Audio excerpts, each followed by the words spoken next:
আসসালামু আলাইকুম। প্রথম থেকে দশম শ্রেণীর সকল পড়ালেখা এখানে উইথ আমার ইউটিউব চ্যানেলে প্রত্যেককে স্বাগতম। তোমরা থাম্বনেল দেখে নিশ্চয়ই অনুমান করতে পেরেছো আজকে তোমাদের ইউনিট নাম্বার 4 এর লেসন নাম্বার 2 নিয়ে আলোচনা করা হবে। তোমরা যারা নবম এবং দশম শ্রেণীতে রয়েছো তোমাদের টেস্ট, প্রি টেস্ট এবং বোর্ড ফাইনালেও কিন্তু এই অধ্যায়টি অনেকবার এসেছে। সো এই অধ্যায়টি তোমাদের প্রত্যেকের জন্য খুবই গুরুত্বপূর্ণ যারা নবম এবং দশম শ্রেণীতে রয়েছো। তোমরা প্রত্যেকেই তোমাদের টেক্সট বুকটা টেবিলের সামনে নিয়ে বসো, তারপর আমার সাথে সাথে পুরো লেসনটি পড়ার চেষ্টা করো। আশা করছি তোমরা প্রত্যেকেই খাতা এবং কলম নিয়ে অবশ্যই রেডি হয়ে রয়েছো, কেননা আমি এই পুরো পাঠে যেই কঠিন ওয়ার্ডগুলো রয়েছে তার বাংলা মিনিং বলে দেব, তোমরা সেটা খাতায় নোট ডাউন করে ফেলবে। তো খেয়াল করো, আমাদের ইউনিট নাম্বার 4 এর লেসন নাম্বার 2 হচ্ছে মে ডে, অর্থাৎ লেসনটির নাম হচ্ছে মে ডে বা মে দিবস। Look at the picture and talk about it. এই ছবিটির দিকে তাকাও এবং এই সম্পর্কে বলো। প্রথমে বলেছে লুক এট দ্য পিকচার, ছবিটির দিকে তাকাও, এন্ড লুক অ্যাবাউট ইট, এটি সম্পর্কে কিছু বলো। প্রথম কোয়েশ্চেনটা হচ্ছে what do you see in the picture, এই ছবিটিতে তুমি কি দেখতে পাচ্ছ। এবং দ্বিতীয় কোয়েশ্চেনটি হচ্ছে can you relate any historical event to this picture, what happened on this day, অর্থাৎ তুমি কি এই ছবিটির সাথে কোনো ঐতিহাসিক ঘটনাকে সম্পর্কযুক্ত করতে পারছো। What happened on this day, এই দিনে কি ঘটেছিল। তো আমি আমার মতো করে বলি, তোমরা একটু খেয়াল করো। বলছে what do you see in this picture, in the picture, তোমরা এই ছবিতে কি দেখতে পাচ্ছ। আমি কিন্তু এই ছবিতে দেখতে পাচ্ছি একটি হ্যামার রয়েছে, একটা হাতে হাতুড়ি এবং হ্যামার, যা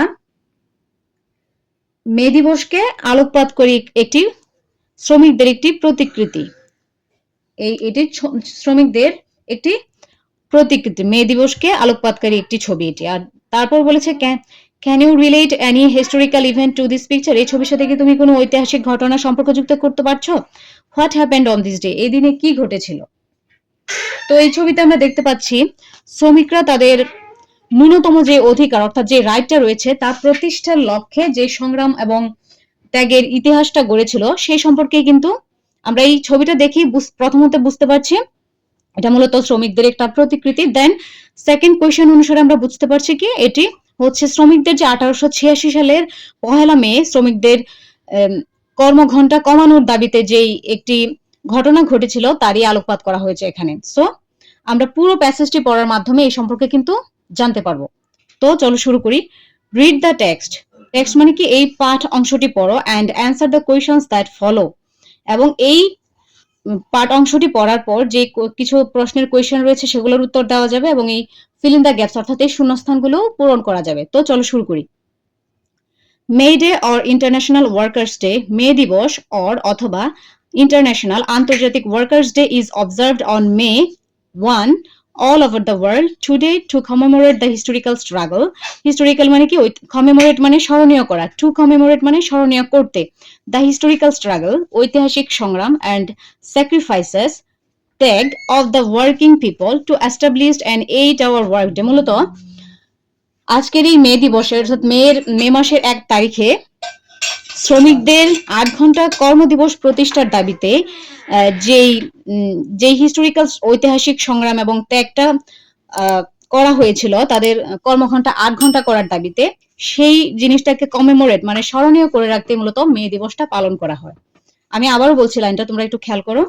মে Day or international workers day is observed on May 1, is বলতে এখন প্রেজেন্ট বোঝানো হয়েছে কারণ এটা প্রতি বছরেরই মে মাসের 1 তারিখে এই মে দিবসটা পালন করা হয়, যেন আমরা ওই যে শ্রমিকরা যে 1886 সালে যে ধর্মঘটটা করেছিল তাদের 8 ঘন্টা কর্মদিবস প্রতিষ্ঠার লক্ষ্যে যেন আমরা সেটা চিরদিন মনে রাখি, সেজন্য প্রতি বছরের মে মাসের 1 তারিখে কিন্তু মে দিবসটা পালন করা হয়। এজন্য টুডে বলেছে কারণ এটা এখনো চলে আসছে, টুডে অর্থাৎ আজ পর্যন্ত, মানে আজ মে মাসের 1 তারিখে 8 ঘন্টা কর্মদিবস প্রতিষ্ঠার লক্ষ্যে শ্রমজীবী মানুষদের ঐতিহাসিক সংগ্রাম এবং ত্যাগকে স্মরণ করার জন্য বিশ্বব্যাপী মে দিবস পালন করা হয়।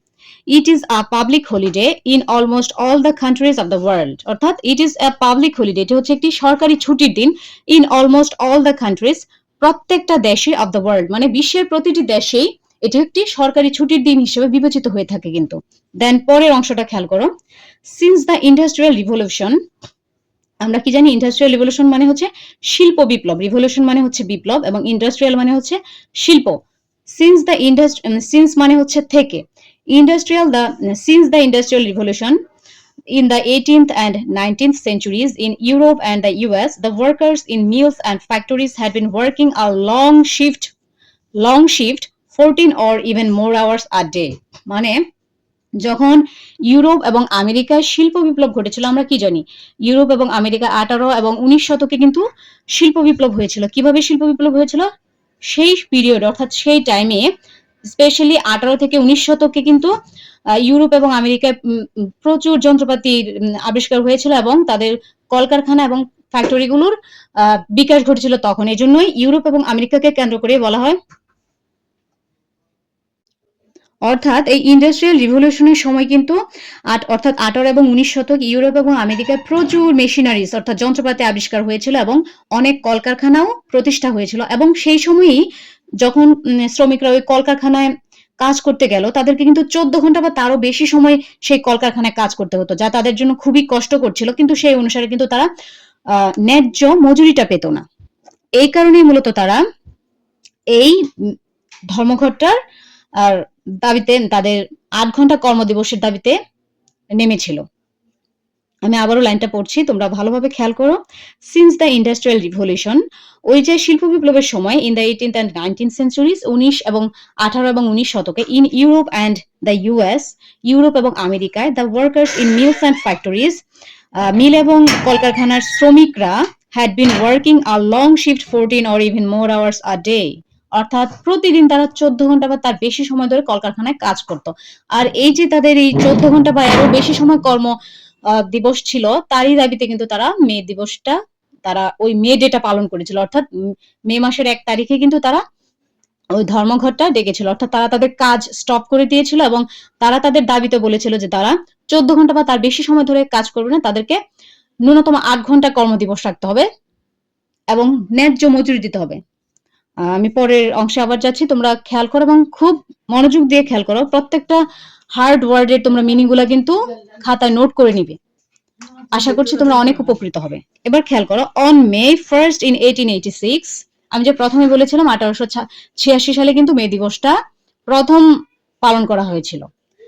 অন মে, অন কেন বসেছে আমরা জানি, মাসের পূর্বে অন বসে। অন মে 1st in 1886, 1886 সালের পহেলা মে, inspired by the trade unions, inspired মানে কি অনুপ্রাণিত হয়ে, by the trade unions, trade union কি এটা হচ্ছে অর্গানাইজেশন, ট্রেড ইউনিয়ন হচ্ছে একটা অর্গানাইজেশন বা সংস্থা যেটা কি এই যতগুলা শ্রমিক শ্রেণী আছে তাদেরকে প্রতিনিধিত্ব করে, অর্থাৎ organization that represents workers of mills and factories, অর্থাৎ কলকারখানার শ্রমিকদের প্রতিনিধিত্ব করার জন্য একটা সংস্থা ছিল, সেই সংস্থাটার নাম হচ্ছে the trade unions. On May 1st in 1886, 1886 সালের পহেলা মে, inspired by the trade unions, trade ইউনিয়নের দ্বারা অনুপ্রাণিত হয়ে, half of the workers at the McCormick harvesting machine company in Chicago went to strike demanding an 8-hour workday. খেয়াল করো, আমি আবার ধীরে ধীরে বলছি। Half of the workers at the McCormick harvesting machine company in Chicago, শিকাগোর যে McCormick harvesting machine company ছিল, সেই মেশিন কোম্পানির প্রায় অর্ধেক শ্রমিকরা ওয়েন্ট অন স্ট্রাইক, তারা ওয়েন্ট অন গিয়েছিল, স্ট্রাইক মানে ধর্মঘটে, তারা ধর্মঘটে গিয়েছিল, ডিমান্ডিং চাহিদা রেখে, অ্যান 8-hour ওয়ার্কডে, যেন তাদের 8 ঘন্টা কর্মদিবস নির্ধারিত করা হয়, সেইটার দাবির লক্ষ্যে কিন্তু তারা ধর্মঘটে গিয়েছিল। অর্থাৎ আমি আবার বলছি, মে মাসে 1886 সালের মে মাসে ট্রেড ইউনিয়নের অনুপ্রেরণায় ম্যাককর্মিক হারভেস্টিং মেশিন কোম্পানির প্রায় অর্ধেক শ্রমিকরা ধর্মঘটে গিয়েছিল তাদের 8 ঘন্টা কর্মদিবস দাবির লক্ষ্যে। 2 days later, এর 2 দিন পর, আমি প্রথমে ইংলিশটা পড়ি। 2 days later, a workers' rally has held near the McCormick Harvesting Machine Company and about 6,000 workers joined it. 2 days later, অর্থাৎ 2 দিন পর, a workers' rally, শ্রমিকদের একটা র্যালি was held, সংগঠিত হয়েছিল near the McCormick harvester machine company, McCormick harvester machine কোম্পানির কাছে একটা র্যালি বের হয়েছিল, অ্যান্ড অ্যাবাউট 6,000 ওয়ার্কার্স, এবং 6,000 শ্রমিক জয়েন্ট এতে যোগদান করেছিল।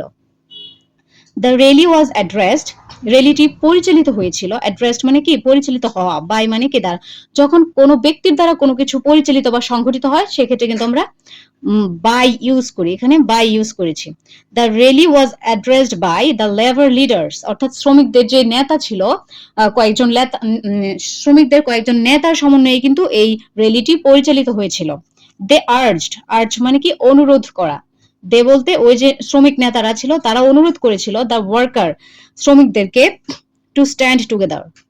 টু স্ট্যান্ড মানে কি দাঁড়াতে বা থাকতে, তো টু স্ট্যান্ড কি হবে থাকতে, টুগেদার একসাথে থাকতে। যখন আমরা কোনো কিছু থাকতে বলি টু স্ট্যান্ড হয়, যদি কোনো কিছু করতে বলি টু ডু হয়, খেতে টু প্লে, টু ইট খেলতে টু প্লে, এরকম। তো টু স্ট্যান্ড অর্থ কিন্তু তে বোঝায়, অর্থাৎ দে আর্জড ওই নেতারা কি করেছিল অনুরোধ করেছিল দ্য ওয়ার্কার্স শ্রমিকদেরকে টু স্ট্যান্ড থাকতে, টুগেদার বলছে তারা শ্রমিকদেরকে, ওই নেতারা শ্রমিকদেরকে একসাথে থাকতে অনুরোধ করেছিল। To go on with their struggle, to go on মানে হচ্ছে চালিয়ে যাওয়া, টু গো অন চালিয়ে যেতে, উইথ দেয়ার স্ট্রাগল তাদের সংগ্রাম চালিয়ে যেতে, and not to give in মানে ছেড়ে দেয়া। So not to give in মানে কি না ছাড়তে, না ছেড়ে দিতে, টু দেয়ার বসেস তাদের ঊর্ধ্বতন যে কর্তৃপক্ষ রয়েছে তাদেরকে তাদের দাবি দেওয়া যেন মেনে না নেয়, সেজন্য শ্রমিক নেতারা অনুরোধ করেছিল যেন তারা একসাথে থাকে, তারা তাদের সংগ্রাম চালিয়ে যায় এবং ঊর্ধ্বতনদের কথা না মেনে নিতে। At one point of the rally মিছিলটির এক পর্যায়ে, রেলি মানে তো আমরা জানি মিছিল, at one point মানে এক পর্যায়ে, at one point of the rally some strike breakers started leaving the meeting place, অর্থাৎ কিছু স্ট্রাইক ব্রেকার্স মানে হচ্ছে হরতাল ভঙ্গকারী যারা স্ট্রাইকার্স এবং স্ট্রাইক ব্রেকার্স এর মধ্যে কিন্তু একটা তফাৎ রয়েছে, তোমরা খেয়াল করো। স্ট্রাইকার কারা, যারা ধর্মঘট করছে তাদের দাবি আদায়ের জন্য, কিন্তু যারা স্ট্রাইক ব্রেকার্স তারা কিন্তু তাদের হরতালটা ওই দাবি দেওয়া যারা আদায় করছে তাদের বিরুদ্ধে কাজ করে। সো স্ট্রাইকার এবং স্ট্রাইক ব্রেকার্স এর মধ্যে কিন্তু একটা তফাৎ রয়েছে, অর্থাৎ দাবি পূরণের জন্য যে মিছিলটা বের হয়েছিল সেটা যারা পরিচালনা করছে তাদেরকে বলা হয় স্ট্রাইকার, এবং সেই মিছিলটা যারা ভেঙে দিচ্ছে অর্থাৎ তাদের দাবি দেওয়া মেনে না নেওয়ার পক্ষে যারা কাজ করছে তাদেরকে কিন্তু বলা হয় স্ট্রাইক ব্রেকার্স। সো খেয়াল করো, At one point of the rally মিছিলটির এক পর্যায়ে some strike breakers কিছু হরতাল ভঙ্গকারী started leaving the meeting place তাদের ওই সভাস্থলটি কি ছেড়ে যেতে শুরু করলো। The strikers went down the street to bring them back, কিন্তু স্ট্রাইকার্স কি যারা ধর্মঘটকারী রয়েছেন তারা কিন্তু আবার নেমে গেল কি ওই স্ট্রিট টু ব্রিং দেম তাদেরকে আবার কি রাস্তায় নিয়ে আসার জন্য তারা বেরিয়ে পড়লো। হঠাৎ about 200 policemen attacked them, হঠাৎ করে 200 পুলিশ তাদেরকে কি আক্রমণ করেছিল, and them with clubs and revolver কিছু লাঠি এবং রিভলভার নিয়ে কি তাদেরকে আক্রমণ করে। One striker was killed instantly মানে তাৎক্ষণিকভাবেই একটা ধর্মঘটী অর্থাৎ যারা ধর্মঘট করছে তাদের মধ্যে থেকে একজন কিন্তু তাৎক্ষণিকভাবে was killed মারাত্মক তাৎক্ষণিকভাবে মারা যায়, and 5 or 6 others were seriously wounded and many others were injured, এর মধ্যে কি 5 থেকে 6 জন গুরুতরভাবে আহত হয়েছিল এবং আঘাতপ্রাপ্ত হয়েছিল। আমি আবারও লাইনটা বলছি, খেয়াল করো, এখানে লেখাটা একটু ঝাপসা দেখা যাচ্ছে, তোমাদের বই আশা করছি তোমরা পুরোটা দেখতে পাচ্ছ, একটু খেয়াল করো। The strikers went down the street to bring them back, কি করলো ধর্মঘটীরা তাদেরকে ফিরিয়ে আনার জন্য রাস্তায় গেল। স্ট্রিট মানে কি রাস্তা, স্ট্রিট মানে রাস্তা। সাডেনলি হঠাৎ about 200 পুলিশম্যান 200 পুলিশম্যান অ্যাটাকড আক্রমণ করেছিল দেম তাদেরকে, ওই ধর্মঘটীদেরকে 200 জন পুলিশজন আক্রমণ করেছিল উইথ ক্লাবস লাঠি ছোটা অ্যান্ড রিভলভার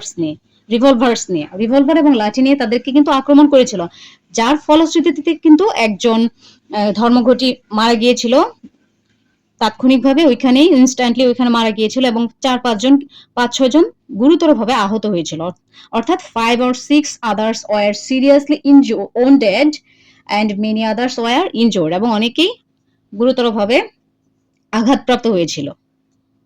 এর পরবর্তীতে পরের অংশটা খেয়াল করো। The events of May 1 মে মাসের 1 তারিখের এই ঘটনা 1886 are a reminder that workers will continue to be exploited until they stand up and speak out to gain better working conditions, better pay and better lives.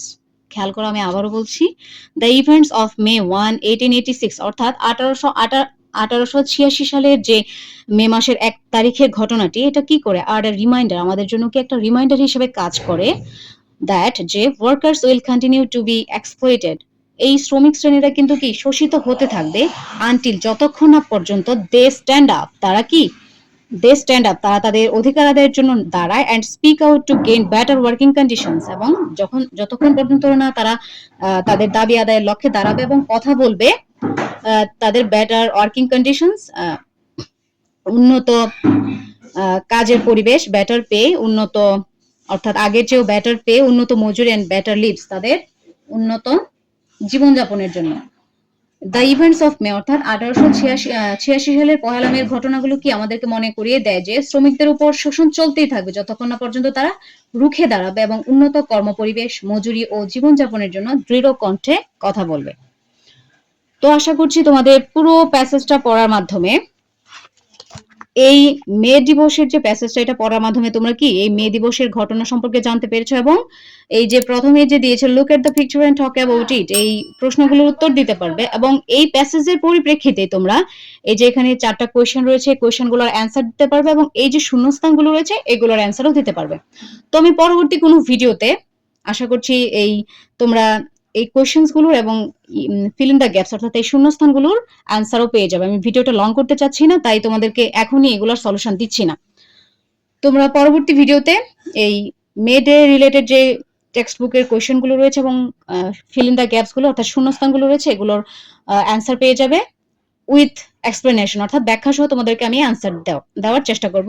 সেই পর্যন্ত সবাই ভালো থাকো, সুস্থ থাকো এবং আমার এই চ্যানেলের সঙ্গে থাকো। Till then keep learning and keep growing. আল্লাহ হাফেজ।